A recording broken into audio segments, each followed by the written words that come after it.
जब कोई अधर्माचरण करके धन कमाता है तो ये 15 दोष बिना मोल के उसके पास आ जाते हैं। धर्म से धन कमाने पर और अधर्म से धन कमाने पर अंतर है। जब अधर्म से भगवान सत्य से प्राप्त होते हैं, जब अधर्म से आप धन कमाते हैं तो देख लेना ये 15 दोष आ जाएंगे।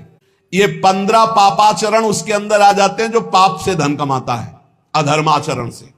बोले घूस ले लिया, निर्दोष को दंड दिला दिया, दोषी को मुक्त करा दिया, या छीन झपट करके चोरी कर लिया, कई तरह से अपराध प्रवृत्तियों से, अधर्माचरण से, छल कपट से।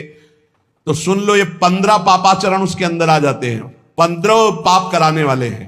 पहला आता है उसमें चोरी का स्वभाव आ जाएगा, चाहे वो कर चोरी समझो, सरकार के कर की चोरी भी तो होती है, चोरी का स्वभाव आ जाएगा। जैसे कोई कहे बड़े ईमानदार हैं हम तो कोई चोरी नहीं करते, तो भैया देख लो जब अधर्म से धन कमाओगे तो इतनी प्रीता होगी कि सरकार को कर देने की हिम्मत नहीं पड़ेगी।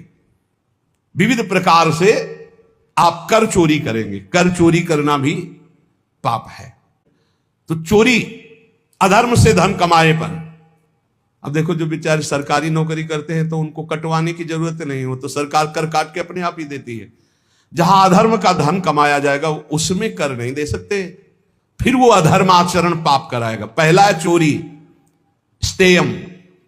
दूसरा हिंसा, पक्का। धन अधर्म के द्वारा जब आता है तो वो हिंसा कराने की, प्रेरक, कर्ता, अनुमोदन, तीनों पाप को, चोरी और हत्या, हिंसा। जहां अधर्म का धन आएगा वहां शुरू। और झूठ बोलना तीसरा। चौथा दंभ करना। पांचवा काम भोग, काम भोग, रुपये के बल से बेविचार करना, यह आ जाएगा अधर्म के धन से।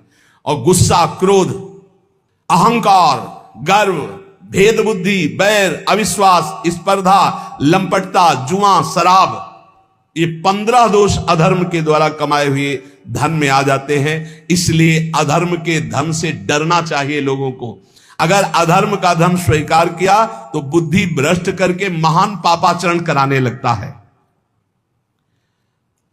यह शरीर अधर्म के धन से पोषण करने के लिए नहीं मिला, इसमें है क्या भाई? शरीर पोषण के लिए अधर्माचरण मत करो।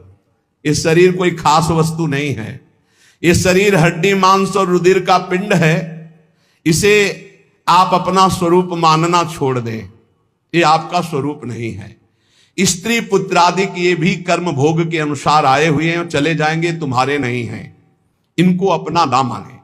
इस संसार को रात दिन क्षण भंगुर देखें, यहां कोई वस्तु स्थायी नहीं है, सब नाशवान है। एकमात्र वैराग्य रस के रसिक होकर भगवान की भक्ति में लगे रहे। हर समय भजन में रहो।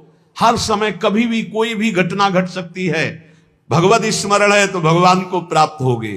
कह रहे हैं सबसे बड़ा धर्म है भगवान का भजन करना।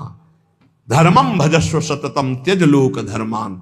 इन लोक धर्मों का त्याग करो, भागवत धर्म में आओ। भागवत धर्म से प्रेम धर्म की यात्रा करो। निरंतर भजन करना ही सबसे बड़ा धर्म है। और ये भजन साधुजनों के संग से होता है, उनकी सेवा से होता है। तो साधुजनों की सेवा करो, संतों का संग करो तो भगवत भजन होगा। भोगों की लालसा फटकने मत दो, नहीं तो संतों का संग छूट जाएगा। पापाचरण करने वाला फिर संत संग में अरुचि हो जाती है।